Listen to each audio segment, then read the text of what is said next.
welcome to episode 7 of GC Antics. I'm Griffin. I'm Colin. And I'm Mitchell. Today we're going to be talking about in-class presentations, public speaking, and people's fears.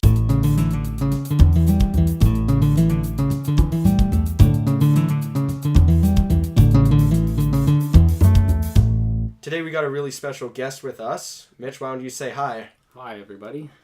I'm very special. Which is our friend from school. Yeah. Any of you who go to Poppy should know him. If you I'm don't. the most popular kid in the halls. Of course. Yeah.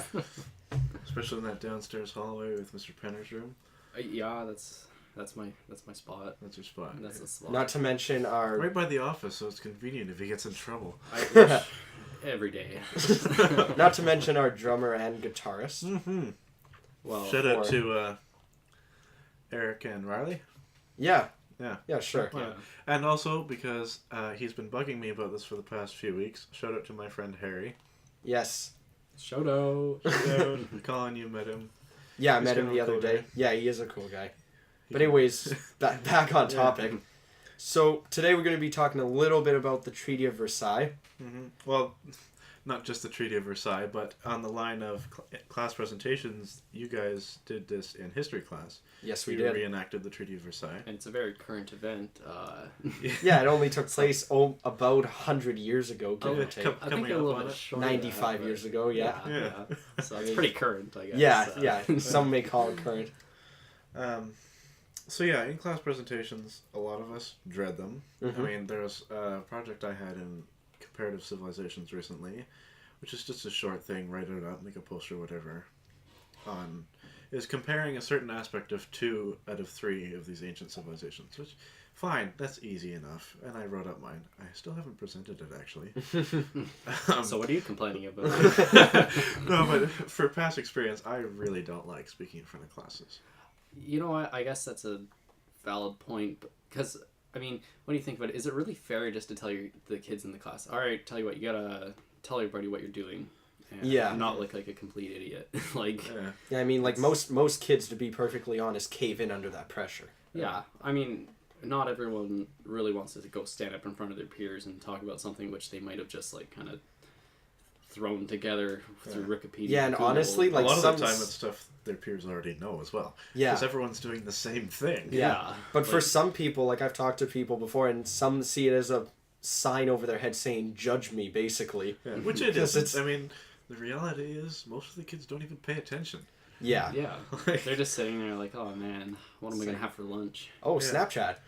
Yeah, what am I going to have for lunch? Squirrel. This is boring. Or, or I'm dreading going up myself. And I'm just freaking out in my chair. But I mean, like those are valid points, but, like, personally, I enjoy public speaking in most cases because I feel that's a way to get across to some people. Yeah. Those who listen. And I mean, sometimes that's the only way to get your point across as an independent student, really. And I can understand it in class from the teacher's point of view as a way of sort of communally learning between the kids. Well, it kind of gets kids to step out of their shell a little bit. Yeah. And I mean, which is big. Yeah, it's. I mean, at the end of the day, you're only just standing in front of some other kids the same age as you, and then you're just talking about a subject which everybody already knows. Yeah. Which, I mean, it's not like telling somebody to, go, like, all right, you got to go spill your heart out in front of everybody in the world. Yeah, Yeah. it's not some heartfelt speech on some controversial topic. It's just you're talking about Treaty of Versailles, like me and Colin just did for history. Or Now the Treaty of Versailles is different because it's a reenactment. You guys went pretty far. You dressed up for it. Yes. Oh yeah. As well. Yeah. Mitch and I both dressed up, and a couple others did too. But well, some we had mustaches too. I just grew mine overnight, but I mean. Oh really? It looked kind of fake to me. So. It may have fell off too. That's what happens if you grow a mustache in a night, though. You should see a doctor about that. Yeah. I'm shy. Colin, being the true Canadian, you portrayed Prime Minister Borden. Yeah, I did. Yeah, no, I've been waiting for an opportunity to portray him. I mean, That's your idol? That's the role you were born for. Yeah, well, he's a better idol to have than, like, I don't know. I relate more to Laurier, even though he's French Canadian. Yeah. And the only French I have in my blood is French class. Yeah, pretty much, and How do you have French class in your blood? How did that happen? Oh, French class becomes part of your soul. It seeps into you. Especially in Mr. Sal's class. Shout out to Mr. Sal. Yes. Yes, exactly. But yeah, it's like that, and one of the things too, with back to public speaking, because with the Treaty of Versailles, you had your proposal that you had to make up. Your, for those of you who know the Treaty of Versailles, your own 14 points. Which the Americans proposed, Woodrow Wilson proposed 14 points, which I'd say pretty much almost all the countries in the class probably stuck pretty true to what the real ones were. Yes. I mean... They did, because there was a lot of really good points. Correct me if I'm wrong, because I wasn't there. Did you guys have any freedom to sort of mess with the results and change things? A or did little did bit. you have to arrive at what actually happened at the real treaty? No. It was like we had it was an independent thing. It was basically a what if. Okay. Yeah. So, I mean, Miss Cook, shout out to Mrs. Cook. She basically, favorite teacher. Yeah, she basically kind of came up with, like, what would have happened if we actually reached that agreement. And, I mean, it's all hypothetical, of course. Yeah. You can't actually literally say what would have happened, like, you know. And it was treated as a democracy, because in the end, the countries brought all their proposals to the table, and then everybody votes. We decide we're going to keep this, we're going to abolish this, we're going to... Germany gets this, they get this taken away. Yeah, but Germany didn't get much, and neither did Italy. Italy left. Everyone was pointing fingers at Germany after World War I. Yeah, and our class was too, so... It's an important part of history, though, the Treaty of Versailles, because it was the Treaty of Versailles and the League of Nations are the forerunners to what we have today, United Nations. But it also pretty much set the stage for World War II. It did, for sure. After that happened, there's no way around it, pretty much. The German resentment for allies in general just went up catastrophically. I mean, like, you look at the treaty and what we did to the Germans, I mean, resentment went up, like Mitch was saying, it led to World War II. Like, how could it not, though? Yeah. Although things, it was on an edge, because this is still off topic, but as far as I know, Hitler was elected as leader of the Nationalist Party in Germany by one vote. Yeah, I know. Yeah, he was quite incredible. Yeah. And then he almost had a mortar thing hit him in World War One. A soldier could have killed him in World War One, but let him. Like, there's so many, like, odd chances of, like, you know. It's... Yeah. Mr. Ablett, our music teacher, was actually talking about the Palace at Versailles, which is near Paris, I believe. Someone give a shout out to Mr. Ablett. Well, it's in France. So, yeah. I mean, close enough. He said when he was there, they had a solid silver table. Yeah. Like not just silver plated, a solid sterling silver table. He said it was sickening to see how much money was spent on this stuff. And there's people starving in the streets. You know what? I could guarantee that's probably the sturdiest table that you could ever get. There's no rickety. You know what? I won't argue that. But I mean, yeah, somebody's got to have quite a lot of pride and quite a lot of money to have a solid silver table. French royalty, man. But I mean, who comes up with the idea? It's like, you know what I want? I want a silver table. Yeah. It kind of represents the attitudes of the upper class in France at the time. Yeah. And speaking of France, they were the ones, like, their leader at the time when World War I happened and when the treaty was happening, had it in for Germany. They nicknamed him the Tiger because of his resentment of Germany. And I mean, them and Britain hated Germany so much, and they were the two powers that headed the treaty. Yeah. So I mean, like, when you got somebody like that with so much hate, the decision wasn't going to be weighted in Germany's favor. Yeah, like, I mean, really though, you got to think about it from their perspective. I mean, you just went to war with a country who just killed hundreds of thousands of your men and destroyed plenty of your land. If you're France, I mean, it's hard to be civil about it. It's hard to be like, you know what? Tell you what, we're not going to go hard on you. It's like, yeah, you can't just shake hands and go home. But when you see your countryside just completely destroyed, it's, I don't know. You have to see it from both sides of view, right? But I mean, like, look at places like Belgium that are just, they were in the way, so to speak, of Germany. So Germany, like any great nation, let's just trample through them because we can. Which, I don't know how far they really got through Belgium. Probably to the French border and probably past that. They did, yeah. Or what am I talking about? They got like 50 kilometers within. Yeah. They near Paris. But yeah, they just trampled through Belgium. Yeah. Left them in the dust, and yeah, that's how it goes. We're very off topic, by the way. Pulling it back to you guys class presentations. You guys did the Treaty of Versailles, and my social studies class last year we did a House of Commons session. Which is kind of interesting. That's kind of cool. Yeah, everyone came up with their own bills, because you write a bill, submit it to House of Commons, which is Canadian Parliament for any of you who are not in Canada. Very confusing system of government, but quite nice. Well, I mean, up until the Senate, that's where it kind of is like... Yeah, an appointed Senate isn't really the most efficient. I mean, they're going to vote yes anyways, what do we need it for? Yeah, because everyone in the Senate is handpicked by the Prime Minister. Yeah, so it's even a good Prime Minister who has a lot of good things is going to pick people who are going to agree with him. Yeah, and it's going to be biased. Yeah. Incredibly so. Well, yeah, so we reenacted that. It wasn't a reenactment of a certain session. But it was just like we were pretending to be like in a Parliament session, like as if these were real laws trying to be passed. And yeah, that was in Miss Cook class too. So we had like the mace that's brought in for the sessions as well, put on the table. That was pretty cool. That I didn't have as much of a problem with, speaking in front of people. I'm not sure why. I feel like when you're when you're sitting on one side and you're surrounded by like 15 other kids who are all kind of fighting for the same thing, I feel like it's a little more comforting. Yeah, it is. Yeah, because it's not in front of the class. Yeah, you stand up alone in front of the class, like shaking with your paper in your hands. Yeah. Today I want to talk about this. Like, well, yeah, it was like a couple of years ago, and I know we're getting a little off topic, but in Mr. Jansen's class, shout out to Mr. Jansen.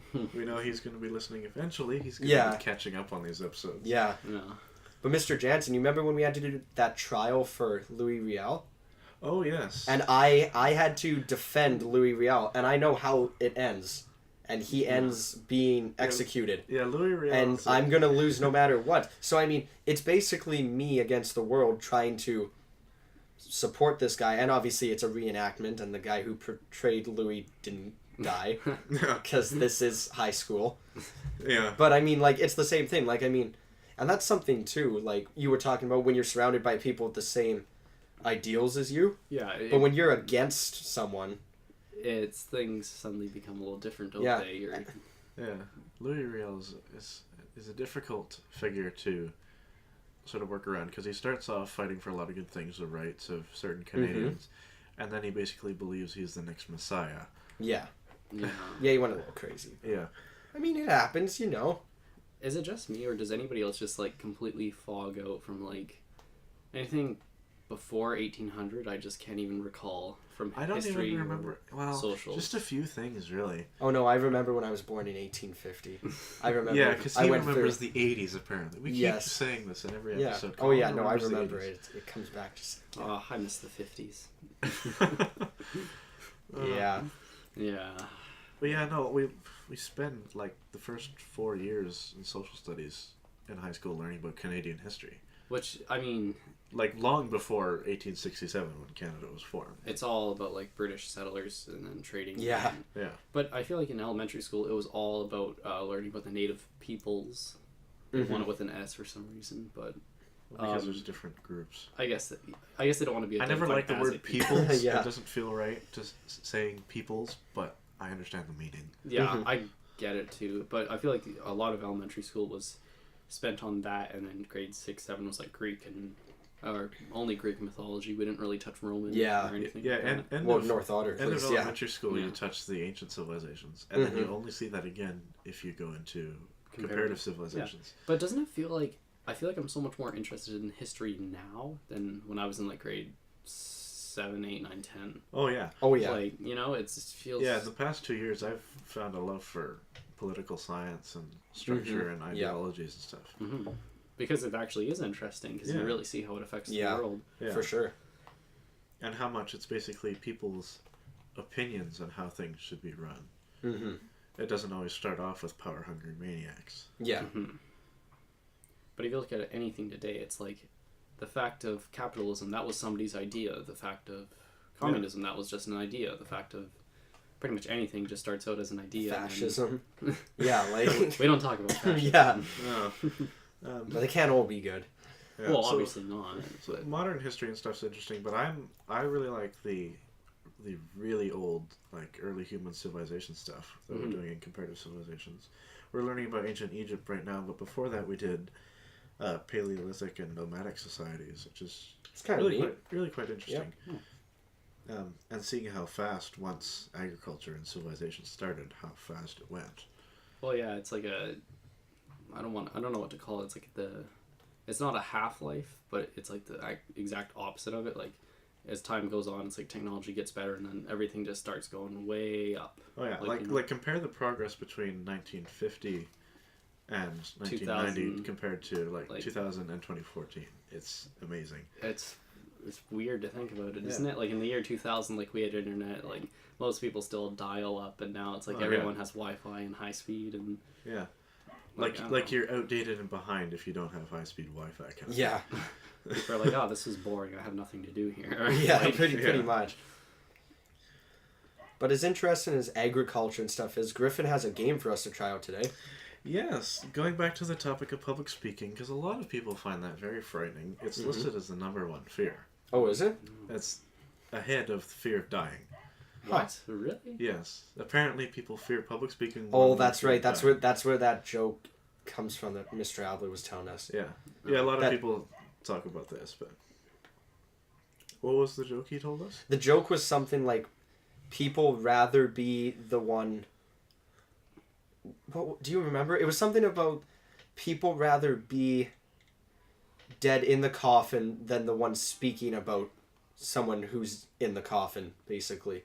I guess. Oh yeah, people would rather be in the coffin dead in the coffin than giving the eulogy. Yes, yeah. And I'm thinking like, oh, okay. It's like, I don't know. I think I'd rather avoid death at all costs. But... I think it wouldn't be that bad, actually. I mean, you just sit there, it's like, man, I really miss this person. We all do.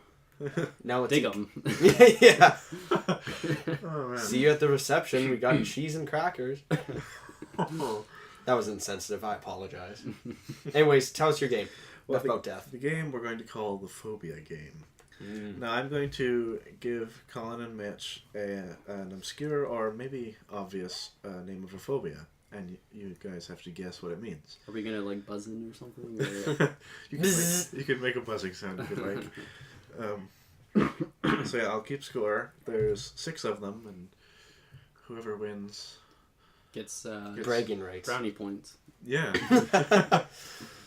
Something special. Okay. A pat on the head, a gold star sticker, something like that.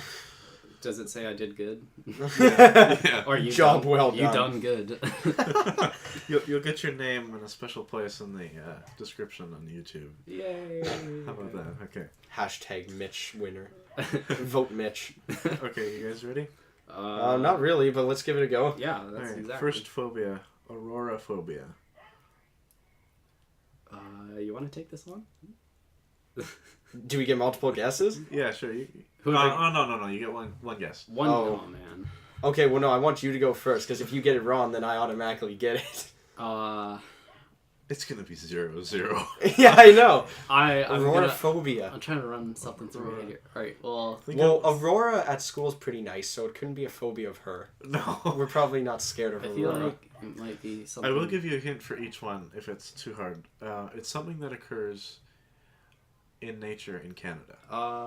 Is it scared of lights. Of light? Fear of lights, yeah. No. Fear of the northern lights? Yes. Oh. That's a thing? Fear of the northern lights, auroraphobia. Oh wow! It's called the Aurora Borealis. Yeah. Yeah. Next one. I hope someone gets this. Bacteriophobia. Oh, scared of bacteria. Yeah. Okay, I'll give you each one for that. Yeah, let's just yeah. It's like let's just cut to the chase here. I think we. Yeah. This one's kind of strange. Dutch phobia. I have a feeling fear it's not. I don't think it's what it sounds like. I don't think it's what it sounds like. What's the hint? Is there a hint? I really don't know what to give for a hint for this one. I feel like the hint is it's not what you think it is. Dutch phobia. It can't be a fear of the potato chips because they're pretty good. No, that's Old Dutch. Old Dutch phobia. I have no idea. I want to say maybe a fear of windmills. There we go. Colin? Fear of Dutch people. Gotta go with it. I know we were all thinking it. You got it. What? Dutch phobia is fear of the Dutch.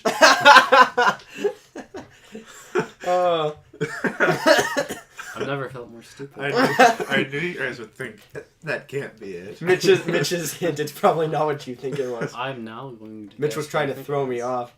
Okay. Okay. Next one. Phobophobia. A fear of fears. Yeah. Fear of yeah, okay. That one's Mitch. He said it first. Okay. How are these real things? I don't know. Somebody has these somewhere. I feel very sorry. What's for the them. fear of losing? Because it's becoming present now. I'm feeling it. Next one, dentophobia. Fear of the dentist? Dentist, yeah. Yeah. Okay, I'll give you each point for that one. Yeah, I think we both deserve one for that. I hope you guys get this last one, but I don't think you will. This is going to be really hard for me to pronounce. Hippopotamonstrosaquippedaliophobia. Should we just say it at the same time? Because I feel like we both have an idea of what it is. Yeah. Alright, is it a Fear of hippopotamus? No. Okay, let's take another guess. Wait. Is it a fear of long words? Yes. Oh! I don't know if that Good counts. guess. That's very That counts. Yeah. I took my...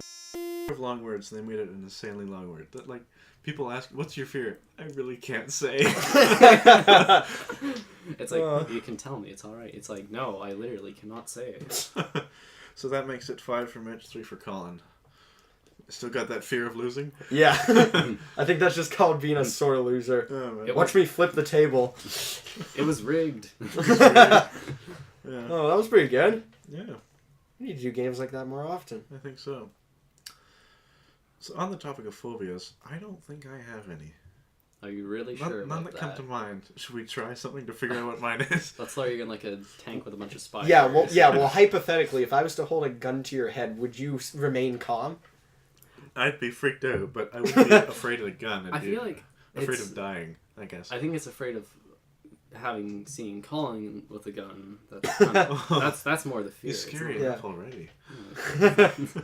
That was uncalled for. That's why we do an audio thing, so we don't scare the little children. Yeah. Isn't that more just like a logical fear though? Like, Yeah. if you see a gun pointed at your head, obviously you wouldn't just be like, oh, cool. I wonder what this does. Unless it was full of vodka.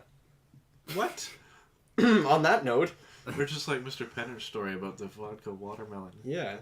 Well, I don't have a cool story like that, sorry. A vodka watermelon.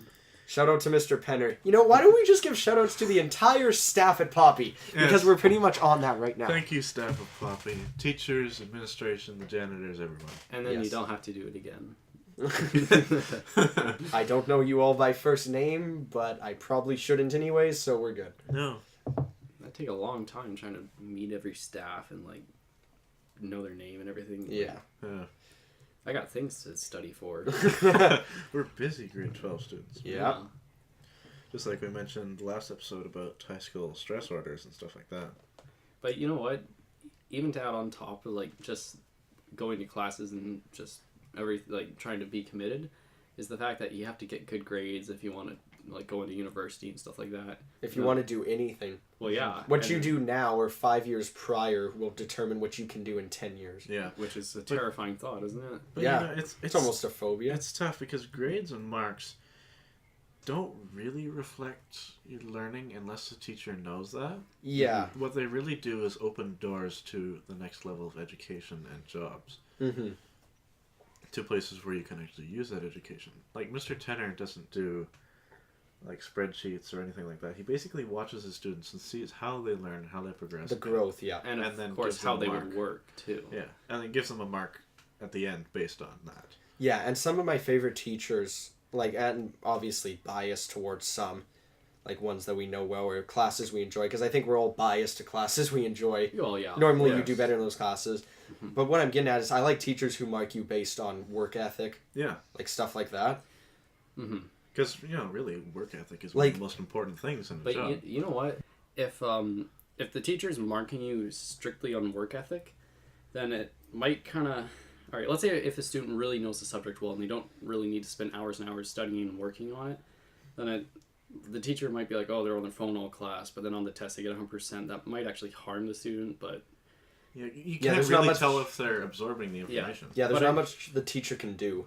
But I think if you see their test, they're getting 100% and everything like that, then the teacher's probably like, well, they know this already, so whatever, they can just sit on their phone all class. And Yeah. Mm-hmm. Doesn't bother me. But the thing is like the way I look at school is meant for learning. Yeah. not meant for slacking off, and because I mean, in most cases, those kids may not be learning anything. And it's not about getting the best marks either. No, it's about learning. No, it's really not. Cause it's good to have marks because, like we said, that opens doors later on. Yeah. Mm-hmm. But you should overall, I think you should enjoy a class for not even just the learning aspect, I guess obviously the learning aspect is important, but just taking an interest in something that maybe you don't necessarily do take an interest in. Yeah, explore your options. Yeah. Like we said, like a few years ago, I would have had no idea that I would have enjoyed political stuff. Yeah, no kidding. I hate I'm an artist. Yeah. What business do I have in politics?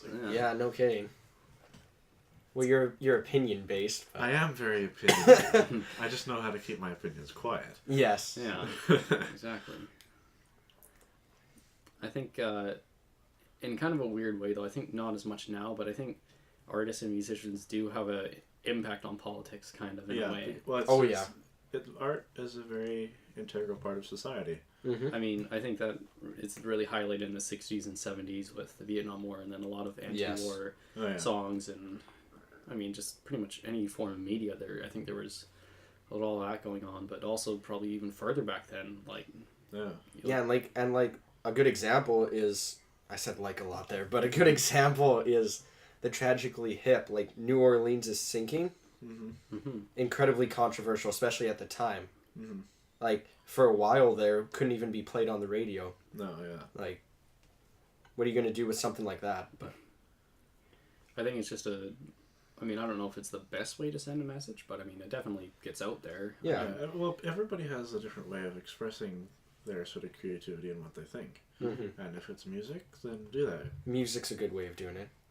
Yeah. Just a lot of people probably won't understand because they don't really understand how it's a form of expression and sending your opinion, not just random entertainment. Yeah.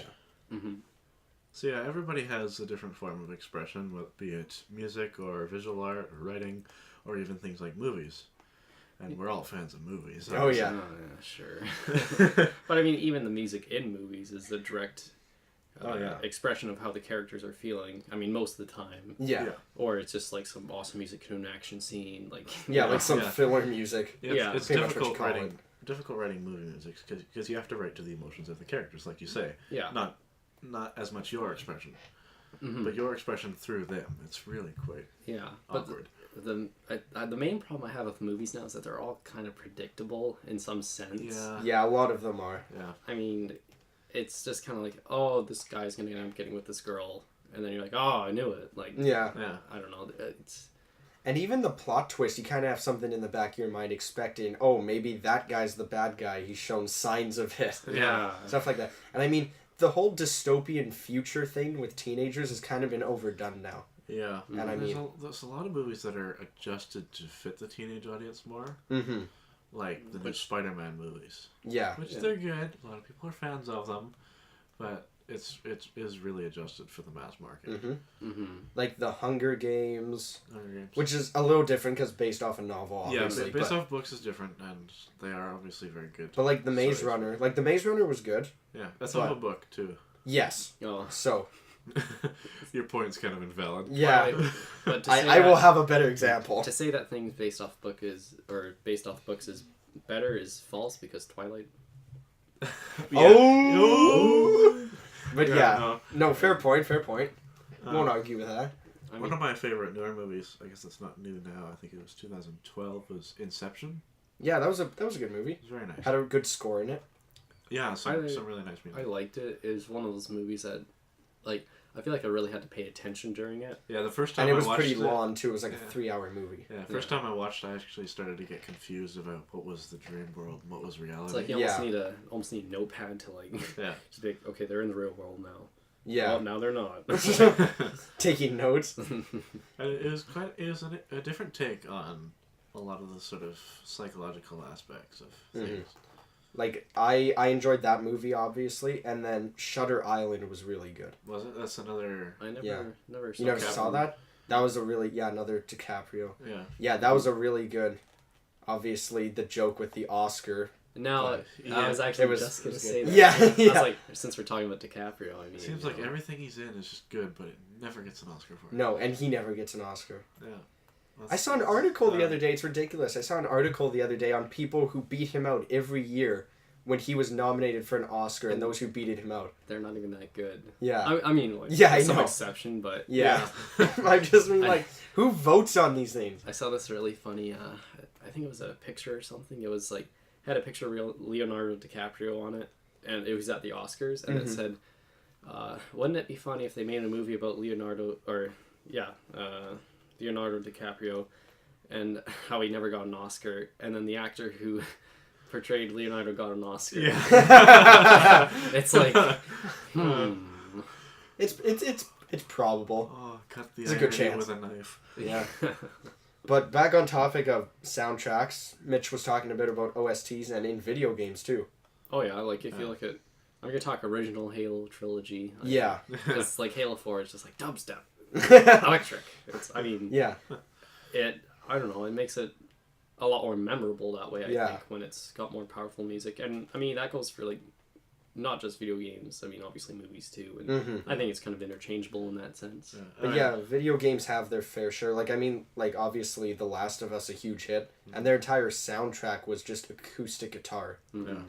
I'll bring up my favorite game again. Skyrim has some really impressive music. Yes. It's a full orchestral score, really. Yeah, and it is. You don't get the full impression unless you're like playing with good quality headphones. But you know what? I watched this fact video. I think it was from actually Rooster Teeth, and then they said the Skyrim, the Elder Scrolls soundtrack was actually pulled from, or it wasn't pulled from, but it was like heavily inspired by like another Elder Scrolls game, which is actually kind of interesting. Yeah, well, the main theme for Elder Scrolls has been this. It's sort of the same since 2 games ago, Morrowind, then Oblivion, and then Skyrim, but it's slightly adjusted for each one. Yeah, kind of like Battlefield in a sense, I guess you could say. Yeah, kind of. Because how it's always like a little different. Yeah, like the first one in Morrowind's kind of laid back, but it gets sort of grand and orchestral and beautiful. And then in Oblivion, it's a little more proud and strong for the center of the empire and everything. And then in Skyrim, it's adjusted to sound like this Nord barbarian choir. Yeah, pretty singing much. in some grand mead hall kind Choir of singing for the Dragonborn, really. Yeah. Is what it is. So yeah. Like I guess it's the atmosphere behind it too, and I don't know, you get to see that depth. And I think, I mean, I'm not going to try and start an argument here, but I think video games, with respect to some, I think some of them have a lot more deeper story because you put a lot more time into it. Oh yeah. I mean, a movie, you watch it for maybe 2 hours, 3 hours at most. Yeah, and a video game is interactive too. Yeah. I mean, the keyword's game. You're still playing a game. Yeah, it's a different platform to tell a story, and it's an amazing platform to tell a story. Yes. But it can also be abused. Like, yeah. You get games like Saints Row, and it's just like... Yeah, oh yeah. Every platform has its... But I mean, its some things like Saints Row, like you could tie in a game like Grand Theft Auto, but they did Grand Theft Auto right.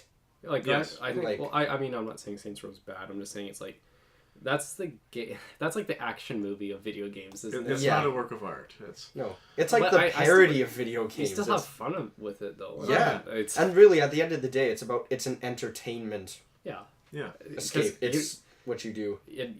I think it actually does go back to movies almost, because it's like there's some movies that are just action movies that you just go there and you sit there and you're all excited and you're seeing your popcorn, and some of them are like really evolved, deep, meaningful story. And you can actually, like, you're interacting when you're playing a video game, whereas a movie you're just kind of sitting there and taking in the information. Yeah.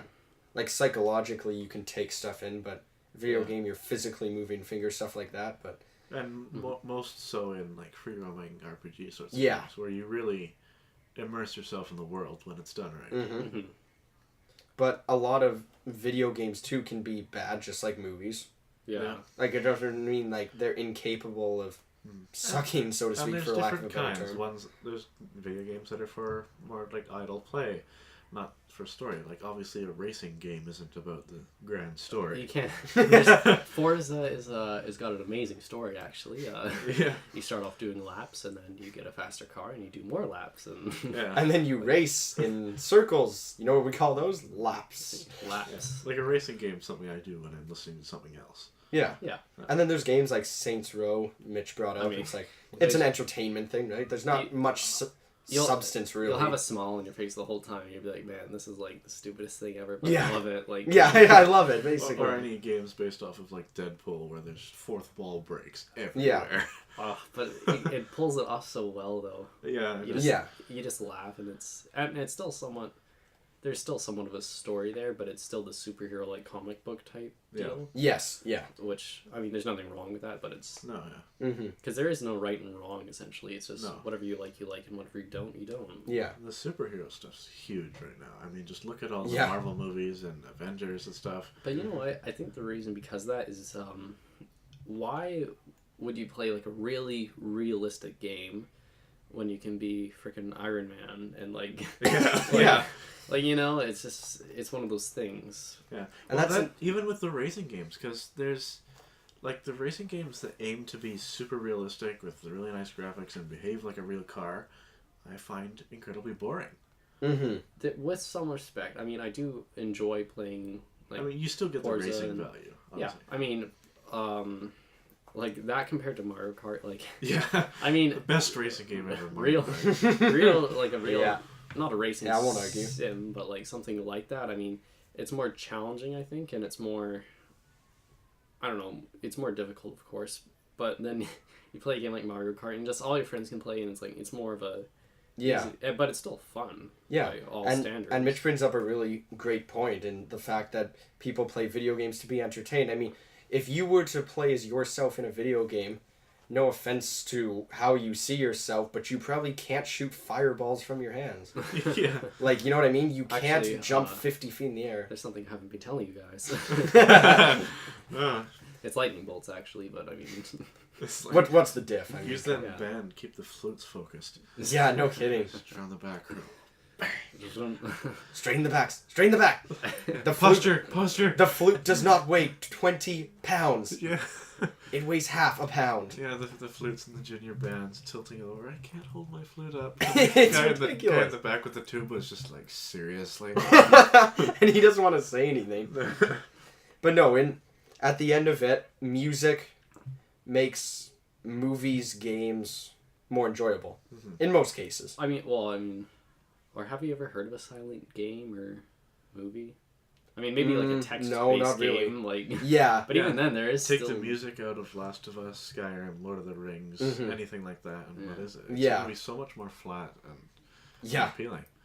Oh yeah, well, and there's an option in games, and you know what? Maybe I'll just try that now, taking the sound off. Unlike the games I play, like the first playthrough would be just so horrible, though. It'd be like, imagine playing the first level of The Last of Us with no music. yeah, And you're just like, I don't know, like, I'm not gonna spoil it, but it'd just be like, it'd make it so much less dramatic, I guess. oh yeah, Like, you'd just be like, oh, this is kind of... Yeah. This There's sucks, like- there's points in Skyrim where I'll turn off the music, just so I can hear other things because it's really detailed. You'll hear bird sounds and Or Mhm. like characters waves and everything. talking. Or, Yeah, Yeah. but normally I leave it on. and then there's like Dark Souls 2, Oh, where it's yeah. like, okay, we're gonna turn the music up really loud for this part, so you can't hear the enemy sneaking up behind you, and he's probably gonna stab you in the back. And you can't dodge because his speed is turned up to like 5 times faster than you can react. Now, I don't know what's wrong with me, but I played Dark Souls, like just the first one, Yeah, and beating the first level literally took me about 2 weeks. yeah. I No, can't- that's like- about right. Like, because I'm just not used to that type of game. I'm just so like, oh, this will be a walk in the park. I don't think it's that hard. Yeah, and they claim that in Dark Souls that the struggle is real, and when you finally beat the level, you're gonna feel so accomplished. I just felt more like pissed off. I'm just like, Yeah. I'm like, I beat this level. I'm just like, you know what? I'm in this now. Let me at him next level. And just, Screw like- real struggle. I want to get through the game. yeah, I want to brag. Like, yeah. There is no difficulty setting on it, is there? Like, it's only one. No, there's no. Yeah, there's only one. Which I think is difficulty. kind of an interesting. Yeah, I like some games like that. Yeah. Yeah, like some are good, some are like obviously Dark Souls 2 is meant to test your Oh, that's so not fun. gaming ability. I don't get enjoyment out of just being totally beaten every battle. You literally are like, I'm not gonna say it, but yeah, I think you we might all as know. well. Yeah, you might as well just like throw the controller on the ground and watch a movie. I'm gonna go play Lego Batman now. Yeah, pretty much. Oh, we can't argue with any of the Lego games. Oh yeah, my gosh, they're pretty great. So But to tie up our topics on music here and how important it is in all these other things that we do, there's a quote by one of my favorite poets, Longfellow. He said that music is the universal language of mankind. Mm-hmm. And I think it's really true. Yeah. It's something that everyone can relate to, regardless of where you're from or anything like that. I mean, obviously, we don't want to get too, like, preachy, like, oh yeah, bow to us, we're musicians. Just like... No, nothing like that. I mean, you know, I mean, even before I really got into music, it still is something noticeable. I mean, Oh, yeah. you know, I think everyone somewhat has an appreciation of it because... Yeah. Oh yeah, lots of kids like music. I just don't know if they understand what music is, but... Yeah. I mean, you don't know what I craft. You do not know the struggle. The struggle is real. The real life struggle of musicians. Yeah. Can't pay rent, can't pay for food. But at least you got music. Yeah. Yeah, you keep telling yourself that. Every day is better with music. A little bit, yes, isn't it? Well, on to the discussion topic for today. Yeah, coming back to what we were talking about before, phobias. Colin, if you'd like to talk about this. Yeah, so basically we want to know what your phobias are. Your worst phobias and basically what makes you tick, Just for like lack of a better term. And just like last time. Or what makes you stop ticking. Yeah. Yeah. What makes you really just totally stop. Like crawl up in a ball, try not to cry, Yeah. cry a lot. But just like last time, if only comment on YouTube with your fears or whatever, if you're comfortable with people seeing it. We got an email too though, so. Yeah, we did get an email. And Facebook page. So, yeah. Yeah, that may not be better, but... Yeah, so if you want to contribute and just tell us and not have the public see it, feel free to email us at gcpodantics@gmail.com. Yeah. Come on, Griffin. I'm sorry. And check out the website too, gcantics.com. You'll find all the episodes there, as well as links to where you can find it and some info on us. I think that's it. Mitch, it's been great having you today. Yeah, it's first guest on the show. It's been great. It's been great. Hope you had fun. honor. Yeah. It's been a lot of fun. Thanks a lot, guys, for having me. Hope to get the word out and get some more guests on soon every now and then. Yeah. So yeah. Right. That's it for today. I'm Colin. I'm Griffin. And I'm Mitchell. And this has been GC Antics episode 7.